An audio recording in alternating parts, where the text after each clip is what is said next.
వి gold trusted gold buyers. మీరు తాకట్టు పెట్టిన బంగారాన్ని విడిపించి ఈ రోజు ఉన్న మార్కెట్ ధరకు కొనబడును. నమస్కారం, వెల్కమ్ టు ఐ డ్రీమ్. ధర్మ మార్గం విత్ విజిత కార్యక్రమానికి స్వాగతం.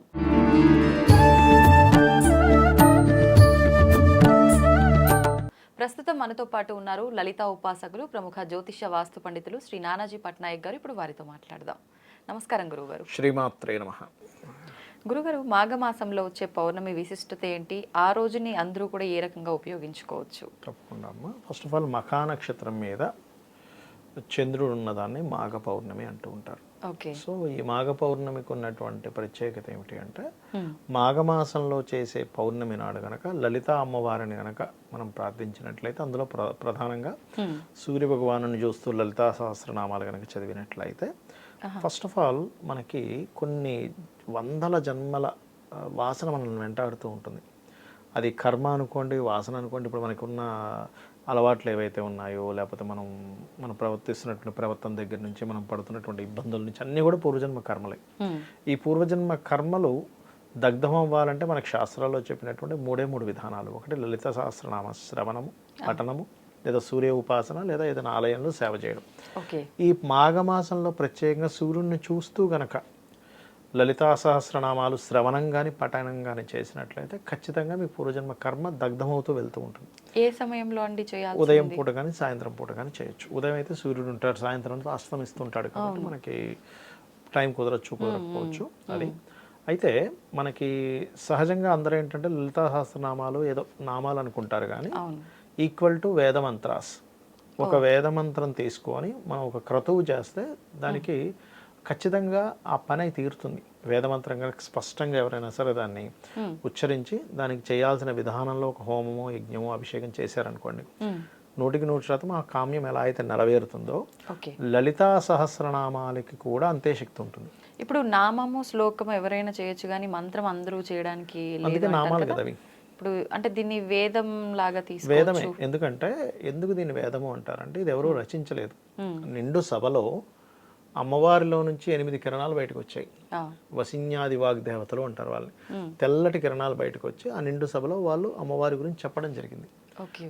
ఆ అమ్మవారిలో నుంచే బయటకు వచ్చింది కాబట్టి అమ్మవారి నుంచి వచ్చింది ఏదైనా వేదంతో సమానమే. సో వాళ్ళు కూడా వేద సంబంధంగానే, అంటే వేదంతో సమానమైనటువంటి విషయమే.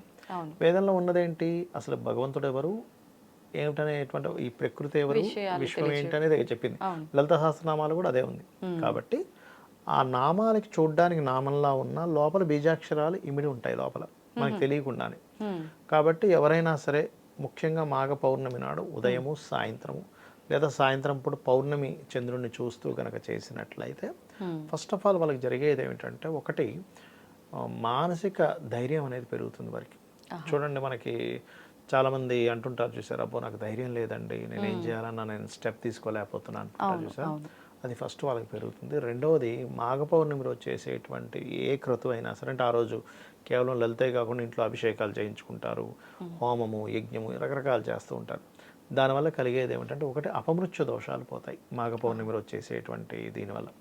అంటే జన్మజాతకంలో అష్టమ స్థానం కనుక నెగిటివ్గా ఉందనుకోండి, అంటే 8th లార్డ్ పాడై ఆ యొక్క మహాదశలు నడుస్తుంటాయి కొంతమందికి. అందుకే సడన్గా యాక్సిడెంట్స్ అవ్వడం కానీ, లేకపోతే సడన్గా మొత్తం కోల్పోయారండి ఉంటూ ఉంటారు. లేకపోతే కొంతమంది మంచి పొజిషన్లో ఉండి సడన్గా వాళ్ళకి డౌన్ అయిపోతారు. అట్లాంటివన్నీ ఏవైనా సరే దోషాలు ఉన్నా సరే మాఘ పౌర్ణమి రోజు చేసేటువంటి లలితా సహస్రనామాలు ఏవైతే ఉన్నాయో, లేదా ఆ రోజు ఇంట్లో ఏదైనా కొంతమంది సత్యనారాయణ వ్రతం కూడా చేయించుకుంటారు మాఘ పౌర్ణమి రోజు. చేయించుకునేటువంటిది ఏదేందో అది సెట్ అవుతుంది. అయితే ఇక్కడ నేను మీకు విషయం చెప్పాలి. ఒకటి, ఈ హోమాలు, యజ్ఞాలు చేస్తారు చూసారా, చేసేటప్పుడు ఫస్ట్ ఖచ్చితంగా చేసే వ్యక్తికి పూర్తి నమ్మకం ఉండాలి. ఏది, ఈ హోమం చేస్తున్నాను, ఇక్కడ అమ్మవారు వస్తుంది, అవిస్సులు స్వాహాదేవి తీసుకెళ్ళి ఇస్తుంది అనేటువంటి పూర్తి నమ్మకంతో చేయాలి.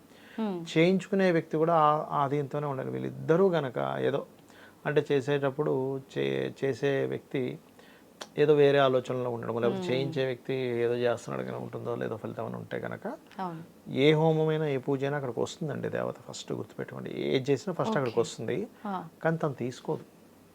అంటే విధానం కరెక్ట్గా లేకపోతే తీసుకోదు. ఎందుకంటే మీరే ఉన్నారు, ఒక గెస్ట్గా ఇంటికి వెళ్ళారు. ఎటో చూస్తూ ఇలా టిఫిన్ పెట్టేసి వెళ్ళారు. అసలు మీ వైపు ఎవరో సరిగ్గా మాట్లాడట్లేదు, ఏదో వచ్చింది అమ్మ మా ఇంటికి అన్నట్టుగా మిమ్మల్ని వదిలేసి వాళ్ళ ఇంట్లో వాళ్ళ పని లేదు వాళ్ళు చేసుకుంటున్నారు. అసలు ఆ ఇంట్లో మీరు ఉంటారా? లేదు. కాన్సెప్ట్ చూసి సరే నాకు కొంచెం పని ఉందని వెళ్ళిపోతారు. చెప్పి పని ఉందని వెళ్ళిపోతారు. నేను ఎందుకు వచ్చాను? అవును అవును. అంటే ఒక మనిషికి అలా అనిపించినప్పుడు ఒక దేవతకి ఎలా ఉంటుంది? ఎంత భక్తిగా చేస్తే అమ్మవారు పిలిపించుకుంటుందట. ఒకసారి ఇట్లాగే ఒక పీఠాధిపతి ఒక ఊరు వెళ్తూ ఉన్నాడు. ఆయన ఒక ఊర్లో అనుకోకుండా ఒక దగ్గర బస చేశాడు. ఆయన ఆ ఊర్లో ఒక అమ్మవారి ఆలయం ఉందని చెప్పి తెలిసింది. అయితే ఆ ఊర్లో చెప్పారు, స్వామి మాకు ఊరి చివరి అక్కడ ఒకటి ఉంది, అంటే కొంచెం దూరం అక్కడ నుంచి, మీరు వచ్చి కొంచెం చేస్తారంటే, అయ్యో నాకు కొంచెం సమయం లేదండి, రేపు పొద్దున్నే వెళ్ళిపోవాలి, కుదరదు అన్నాడు ఆయన. సరే ఏముందిలే అన్నట్టుగా అమ్మవారు కల్లోకి వచ్చి, నాన్న నువ్వు రారా, నాకు నీ చేతితో అభిషేకం చేయించుకోవాలి, నీతో కుంకుమార్చన చేయించుకుని రారా అని కల్లో కనబడి చెప్పింది. వెంటనే పొద్దునే పరిగెట్టాడు. అంటే ఏమిటి? భక్తి శ్రద్ధతో ఎవరైతే చేస్తారో ఆవిడ చేయించుకుంటుంది. Okay okay. ఎందుకు చేయించుకుంటుందండి అంటే అట్లాంటి వాళ్ళు చెయ్యడం వల్ల ప్రకృతికి మంచిది. అక్కడ ఉండేటువంటి ఇప్పుడు ఆయన దగ్గరికి కలవడానికి ఎవరు వస్తారు, వాళ్ళలో ఎనర్జీ పెరుగుతుంది, ప్రకృతి మంచిదని చెప్పి అమ్మవారు చేయించుకుంటుంది, మనం చేయడం కాదు. అంటుంటారు చూసారా, మనం ఒక్కోసారి ఏదైనా టెంపుల్కి ఆవిడ పిలిపించుకుందండి, నేను ఎక్కడ వెళ్ళగలను, ఆవిడ పిలిపించుకుంది, మనం వెళ్ళలేమంటుంటారు చూసారా. అట్లా ఏంటంటే వాళ్ళు చేయించుకునే అంత గొప్పగా మనం చేయగలగాలి. అంతేగాని ఏదో అబ్బా ఇప్పుడు ఇంత పూజ ఖర్చు అయింది 10,000 ఉంటే ఇంకేం జరుగును ఇట్లా ఇట్లా ఆలోచిస్తే కాదు. చాలా మంది లెక్కలు కడుతూ ఉంటారు భగవంతుడికి కూడా. ఏంటంటే మీరు దేనికైనా లెక్క కట్టండి, కానీ పుణ్యక్షేత్రాలకి భగవంతుడికి చేసేటువంటి పూజా సంబంధించిన విషయంలోని ఉండిలో వేసేటువంటి ధనం గురించి లెక్క కట్టకూడదు. ఆ సమయం మెయిన్గా ఇచ్చే టైము, మీరు ఏమి తీసుకెళ్ళకపోయినా మనిషి గతించిన తర్వాత మీకు వచ్చేది ఈ పుణ్యమే. ఒకడికి మంచి చేసింది, దేవతారాధన చేసుకునేది, అనుష్ఠానం చేసుకునేది, ఒక జపం చేసింది మీ వెనకాతలు వస్తుంది. ఏది వెనకాతలు ఎన్ని కోట్లు సంపాదించండి అసలు రూపాయి కూడా వెనక్కి రాదు, మీ వెనకాతలు ఏంటి ఉండిపోతుంది. ఓకే. ఇప్పుడు ఇంట్లో భార్యాభర్తలు ఇద్దరు ఉన్నప్పుడు ఒకరికి నచ్చుతుంది పూజలు ఇవన్నీ చేయడం, ఒకరికి నచ్చదు. ఒకరు భార్య చేస్తున్నప్పుడు భర్త అవసరమా, ఎందుకు అనవసరంగా డబ్బులు ఖర్చు పెడుతున్నావు, ఇలా మాట్లాడుతూ ఉంటారు. ప్రతిసారి పుణ్యక్షేత్రాలు అంటావు, పూజలు అంటావు, ఎంతో అంత డబ్బులన్నీ ఇలా చేస్తున్నావు అని చెప్పి. అప్పుడు అంటే తనైతే ఇష్ట ప్రకారమే చేసింది, కానీ తనకు ఇష్టం లేకుండా ఇలా అన్నప్పుడు ఆ ఫలితం, అది నిజంగా పూజా ఫలితం ఉంటుందంటారా కుటుంబానికి? చేసే వాళ్ళు గనక ఇప్పుడు ఉదాహరణకి భార్య ఒప్పుకోవట్లేదు, భర్త ఒప్పుకోవట్లేదు, ఇద్దరు ఒకరు సమ్ టైమ్స్ కొన్ని ఇళ్లలో ఉంటాయి, అందరి ఇళ్లలో కాదు, ఇద్దరు కలిసి చేస్తే ఇంకా అది ఇంకా అదృష్టం. అలా ఉన్నప్పుడు ఏమవుతుందంటే కొంతమంది ఇక్కడ లెవెల్స్ ఉంటాయి. ఏదో ఒక మాటను వదిలేసే వాళ్ళు ఉంటారు, ఖచ్చితంగా నువ్వు ఎట్లా పోతావు చూస్తాను ఆపే వాళ్ళు ఉంటారు. అలా గనక ఆపితే అది మహాపాపం. అది అక్కడితో కాకుండా అది వంశాల మీదకి వెళ్తూ ఉంటుంది దాని ప్రభావం. ఎందుకంటే దైవతా సంబంధించిన కంకర్యం కోసం వెళ్తుంది, వేరేం వేస్టేజ్ చేయట్లేదు కదా డబ్బులు.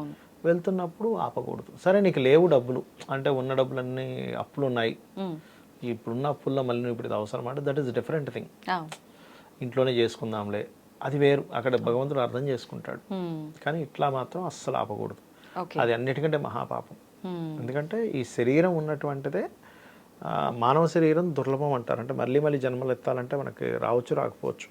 ఇప్పుడే మనం ఈ జ్ఞానంతోనే ఇప్పుడున్నటువంటి దీంతో మనం చేయగలిగితే ఇది వంశానికి అభివృద్ధి వెళ్తుంది. మీ కంటికి కనబడకపోవచ్చు, ఇప్పుడు ఏముంది ఏదో టెంపుల్కి వెళ్ళి వచ్చాం, ఏదేదో హోమం చేసుకుని వచ్చింది, ఏం వెంటనే ఏమీ ప్రత్యక్షం లేదనిపించవచ్చు. కానీ మనకు తెలియకుండా, అంటే కొంతమంది చూడండి చాలా పూజలు హోమాలు యజ్ఞాలు చేస్తుంటారు, రిజల్ట్ ఏం కనిపించట్లేదు అంటారు. కానీ యాక్చువల్గా రిజల్ట్ అనేది 2 రకాలుగా ఉంటుంది. ఒకటి వాళ్ళకి ఏదైనా కొద్ది రోజుల్లో మంచి కనబడుతుంది, కొంతమంది కనబడలేదంటే దాని అర్థం ఏంటంటే ఏదో పెద్ద ప్రమాదం రావాల్సింది ఆగిపోయింది. ఆగిపోయింది ఎట్లా అంటే, నేను ఒక చిన్న ఎగ్జాంపుల్ చెప్తాను చూడండి. ఒకసారి ఇట్లాగే నాకు క్లయింట్ మాట్లాడుతూ ఉంటే, స్వామి మేము మొన్న ఒక హోమం చేయించుకున్నాము, మాకేమీ రిజల్ట్ ఏమీ అనిపించలేదండి మాకేమీ అంటే, నేను ఒక మాట అడిగా, అమ్మ మీరు ఎప్పుడు చేయించుకున్నారంటే 2 months అవుతుంది అని. ఆ 2 monthsలో మీకు ఏదైనా ప్రమాదం, ఇగో ఇంకేముంది అసలు పెద్ద ప్రమాదం తప్పిందా అని అడిగా. అడిగితే ఏమి లేదని మళ్ళీ ఒక్కసారి ఆలోచించి, వాళ్ళిద్దరూ భార్యాభర్త ఆలోచించుకునే ఉన్నారు. టౌన్ స్వామి కరెక్టే, కారులో వెళ్తున్నాము, కొంచెం అయితే లారీ కిందకి వెళ్ళిపోయేది మా కారు, అనుకోకుండా ఎందుకో అది మాకు ఒక మాయలాగా కమ్మి టక్కని తిప్పేసింది మా వారు. అది ఎట్లా అంటే చీకటి, కంప్లీట్ చీకటి. ఆ చీకట్లో మాకు అక్కడ లారీ ఆపిందని కూడా మాకు అర్థం కాలే.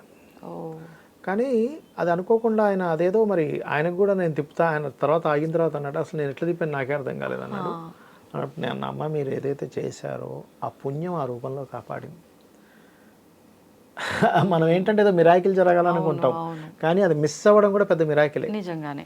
ఇప్పుడు దాని కిందకి వెళ్ళిపోయి ప్రమాదం జరగాలంటే ఎంతసేపు అది క్షణాలు కూడా సెకండ్స్ కదా, సెకండ్సే. మనము అట్లాంటివి మనం అనుకోము. ఇట్లాగే ఇంకోటి కూడా జరిగింది. అదేంటంటే ఒకసారి ఇట్లాగే ఇది జరిగి చాలా సంవత్సరాలైంది. వాళ్ళు ఇట్లాగే సేమ్ ఏమిటోనండి మేము చేసామంటే పెద్ద అనారోగ్యం ఏదో మిస్ అయింది అమ్మ ఒకసారి ఆలోచించండి అంటే అప్పుడు ఆవిడ చెప్తుంది వాళ్ళ హస్బెండ్కి ఒక కణిక వచ్చింది ఇక్కడ. ఓకే. ఆ డాక్టర్ నర్స్ ఏం చేసింది సడన్గా టక్కన కట్ చేసి తీసి పడేసింది. యాక్చువల్గా అది క్యాన్సర్కి సంబంధించింది, అది ఇంకా పెరగాల్సింది, ఆవిడ ఏదో లక్కీగా తీసి పడేసింది. ఓకే. అది ఉన్న కొద్దీ క్యాన్సర్గా మారే అవకాశం. ఆ సెకండ్లో ఆ నర్సుకి అది తీసేయాలనేటువంటి జ్ఞానాన్ని ఇచ్చింది ఎవరు? ఈ సెకండ్లో ఈ వ్యక్తికి స్టీరింగ్ ఇటు తిప్పాలనేటువంటి జ్ఞానాన్ని ఇచ్చింది ఎవరంటే ఆ పరమాత్మ, భగవంతుడు. ఆ పరమాత్మ లీలలు ఎలా ఉంటాయంటే ఒక్కోసారి మిరాకిల్స్గా మీకు డబ్బులు కలిసి రావచ్చు, ఒక్కోసారి ప్రమాదం నుంచి బయటపడవచ్చు. అంటే మన అంచనా వేయలేము ఆయన లీలల్ని. అది కానీ ప్రతి ఒక్కరు ఇదే భ్రమలో ఉంటారు. అరే ఏం చేసినా ఎన్ని పూజలు చేసినా మాకేమీ మంచిగా అనిపించట్లేదు, ఉన్న దగ్గరే ఉన్నాము, ఇంకా అప్పుల్లో కూరుకుపోతున్నా, వృద్ధి లేదు అంటే ఈ ఒక్క ఆలోచనలోనే ఉంటారు. ఇంతసేపు ఫైనాన్షియల్ గ్రోత్ విషయంలోనే ఆలోచిస్తారు తప్ప ఇటువంటి వాటి గురించి చాలా తక్కువగా ఆలోచిస్తారు. ఇప్పుడు మీరు చేసిన ఒక పూజ రేపొద్దున ఎక్కడో 2-3 తరాల తర్వాత ఇబ్బంది పడవలసింది కూడా ఇది ఆపుతుందండి. ఓకే. అంటుంటారు చూసారా, ఎవరో మీ వాళ్ళు ఎవరేదో పుణ్యం చేసి ఉంటారు, అవును అవును, ఇది ఆపుతుంటుంది మనం అనుకుంటాం కానీ ఖచ్చితంగా ఇది ఆపుతుంది, అందులో ఎటువంటి సందేహం లేదు. ధన్యవాదాలండి, చాలా మంచి విషయాలు తెలియజేశారు. నమస్తే. శ్రీమాత్రే నమః.